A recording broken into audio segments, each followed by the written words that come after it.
De São Petersburgo ao Cosme Velho, Crônicas de uma Presença Libertária. Eu me chamo Grace Pinto Belin e hoje eu estou aqui para falar sobre o lançamento do meu último livro, publicado em julho de 2024 pela editora E-Galáxia. Gostaria de mostrar aqui o exemplar do livro, juntamente com esta capa, que eu considero sensacional por refletir e traduzir o espírito da obra.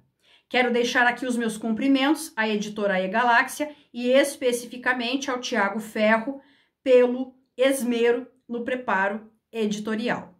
E hoje eu estou aqui para falar sobre a proposta do livro, a fim de que vocês compreendam e se sintam instigados a lê-lo. Aqui na descrição do vídeo eu estou deixando o link para acesso ao site da editora, porque o livro, obviamente, já está disponível. E o que este livro traz? Uma viagem por 4 lugares. Como o próprio título diz, esta viagem se inicia em São Petersburgo, na Rússia, em 1835, passa por Baltimore, nos Estados Unidos, por Paris e finaliza no Rio de Janeiro, mais especificamente no bairro do Cosme Velho, entre os séculos 19 e 20. Finalzinho do século XIX e início do século XX no Rio de Janeiro. Como esta viagem se dá? Nós temos uma travessia, um itinerário construído a partir de 4 vozes. E que vozes são essas? São as vozes de 4 grandes escritores da literatura universal: Nikolai Gogol, Edgar Allan Poe, Charles Baudelaire e Machado de Assis. O próprio nome do Cosme Velho na capa já remete ao Machado de Assis e ele está, sim, muito presente no livro. Esse livro tem 4 capítulos e cada um deles é narrado por um desses escritores em primeira pessoa. Essa é uma estratégia bastante ousada que eu adotei, porque eu queria realmente remeter os meus leitores a esses contextos. Eu queria remeter os meus leitores a esses espaços. Eu queria que os leitores realmente sentissem o clima da narrativa. E uma estratégia que nós utilizamos para isso é a narração em primeira pessoa. Quem lê o livro na sua inteireza vai perceber que os discursos desses 4 escritores se entrelaçam o tempo todo, de maneira tal que nós conseguimos identificar relações inusitadas entre 4 escritores aparentemente muito díspares, mas que pensavam a mesma coisa.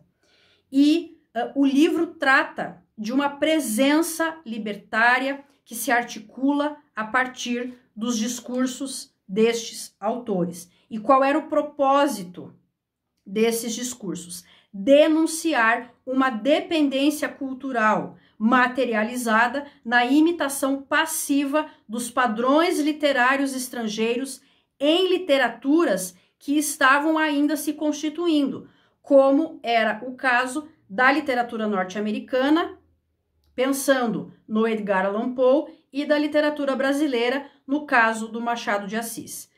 No caso da literatura russa, nós temos também esse problema, porque a Rússia do século XIX vive uma francofilia muito intensa. O que é essa francofilia? É esse amor, essa paixão por tudo o que vem da França. Isso se observa também com o Machado de Assis, e no caso do Poe, nós temos a adoração dos norte-americanos por tudo aquilo que vinha da Inglaterra. E esses escritores tinham um posicionamento muito similar em relação a este problema. E é este posicionamento que eu estou trazendo aqui neste livro. Mas Grace, e o Charles Baudelaire, como ele fica no meio disso tudo? É surpreendente descobrir que o Charles Baudelaire pensava muito parecido com esses escritores, razão pela qual ele foi incluído. Até porque o Baudelaire tem um papel importantíssimo na disseminação da obra do Edgar Allan Poe para outros países. E esse assunto também é abordado aqui no livro.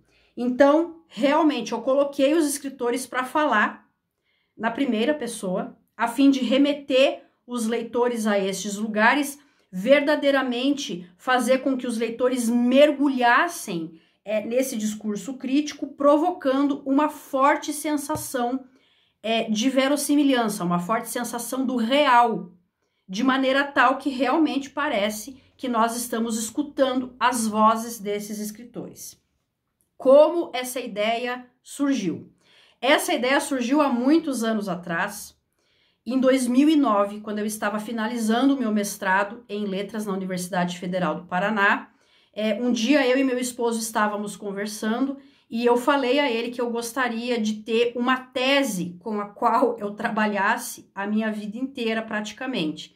Na verdade era uma brincadeira, mas o que eu quis dizer é que eu gostaria de um assunto de fôlego, que desse uma tese, que desse um livro, e ele me sugeriu que eu trabalhasse com Machado de Assis. Na época a ideia me causou grande estranhamento, mas eu comecei a estudar a obra do Machado, me encantei e comecei a analisar as relações entre o Machado de Assis e outros escritores.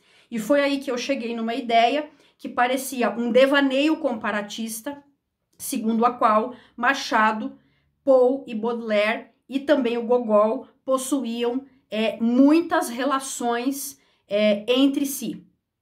Obviamente, essa ideia, num primeiro momento, ela não foi levada a sério, mas acabou dando origem a uma tese de doutorado que eu defendi em 2015 na Universidade Federal do Paraná. Eu publiquei essa tese em 2018 na Inglaterra, com um enxugamento considerável, porque eu estava revendo vários dados da pesquisa e agora em 2024 eu resolvi relançá-la em livro dentro de um outro formato que atraísse mais leitores e que causasse deleite nesses leitores. Então, eu estou almejando também um público não acadêmico, mas isso não desmerece o potencial do trabalho, porque ele é baseado em pesquisa muito séria, que eu conduzi ao longo desses anos todos, mais de 15 anos, e esses resultados, digamos assim, dessa pesquisa estão num novo formato que pretende alcançar mais